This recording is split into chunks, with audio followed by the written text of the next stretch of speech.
Have you ever knocked on wood to avoid bad luck? Or felt a little uneasy walking under a ladder? You're not alone. These everyday rituals might seem random, but they're packed with centuries of history and culture. So grab a cup of tea, or your lucky charm, and let's unravel the origins of 11 of the world's superstitions. The last ones you probably never heard of. Let's start with a classic, knocking on wood. This superstition comes from ancient times, when people believed that spirits or gods lived in trees.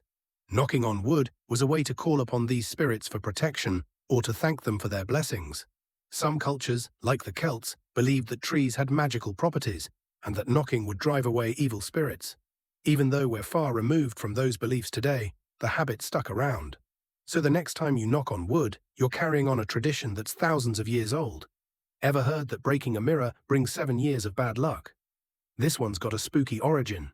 In ancient Rome, people believed that mirrors didn't just reflect your physical appearance, they also held a piece of your soul. Breaking a mirror was thought to damage your soul, leading to misfortune. As for the 7 years part, Romans believed the soul regenerated every 7 years, so the bad luck would only last until your soul healed itself. Now we know mirrors don't hold our souls, but maybe take a little extra care when cleaning around them, just in case. What about walking under a ladder? This superstition dates back to ancient Egypt. Egyptians revered the shape of a triangle as a symbol of the divine. A ladder leaning against a wall forms a triangle, and walking through it was seen as breaking the sacred shape, which could anger the gods. Later, Christians adopted a similar belief, associating the triangle with the Holy Trinity. Passing through it was seen as tempting fate, or worse, inviting bad luck. Even if you're not superstitious, walking under a ladder isn't the safest idea. So maybe this one has some practical wisdom too. Let's talk about black cats. Have you ever heard that they bring bad luck if they cross your path?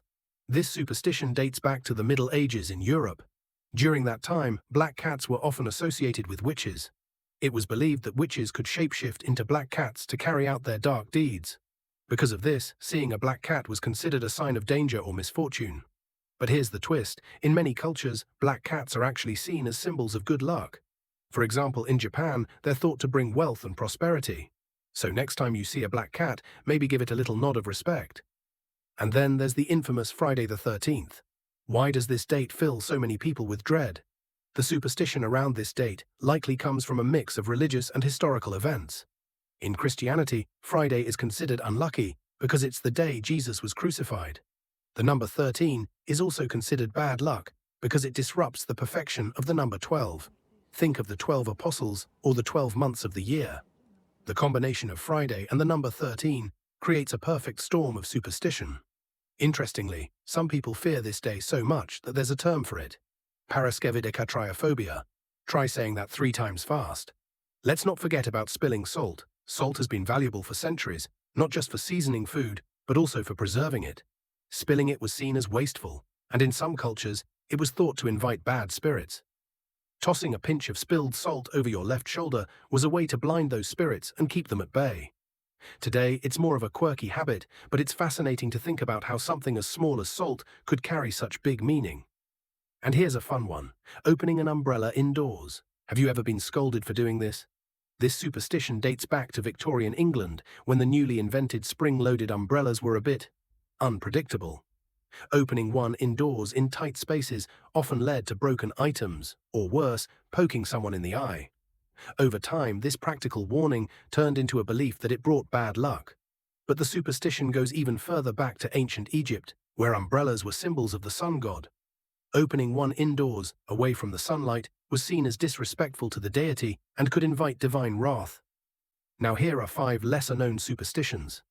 Let's talk about a superstition from Brazil. In some parts of Brazilian culture, it's believed that if you sweep over someone's feet with a broom, they'll never get married. This belief may stem from the idea that sweeping symbolizes pushing something away, in this case, the chance at love or marriage. So if you're sweeping in Brazil, be careful not to ruin someone's romantic future. Here's one from Russia. Whistling indoors at night is believed to bring bad luck or even financial ruin. This superstition might have roots in the belief that whistling could summon spirits or mischievous forces.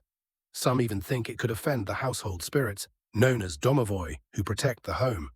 Whether or not you believe in spirits, keeping the whistling outdoors seems like a safe bet. In parts of India and Japan, cutting your nails at night is thought to invite misfortune or even death. This superstition might have practical origins. Before electricity, poor lighting made nighttime nail cutting dangerous. You could easily cut yourself. In Japan, it's also linked to a belief that trimming nails at night might shorten your lifespan, as it could sever your connection to your ancestors.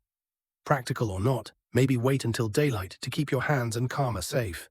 In Serbia, there's a superstition that spilling water behind someone as they leave the house is actually a good thing. It's believed to bring them good luck on their journey. Water symbolizes fluidity and ease, so spilling it is thought to ensure a smooth and successful trip. It's a common tradition for important occasions, like when someone is about to take an exam or go on a big trip. Just don't forget to clean it up afterward. And there you have it. Superstitions are like little windows into the minds of our ancestors. They remind us how much history and culture shape even the tiniest parts of our lives. Which superstition surprised you the most? Or do you have a quirky one from your culture that we didn't cover? Let us know in the comments below. We'd love to hear your stories. And hey, if you enjoyed this, don't forget to like, subscribe, and hit that bell icon so you never miss a new post from Curiosity Pocket.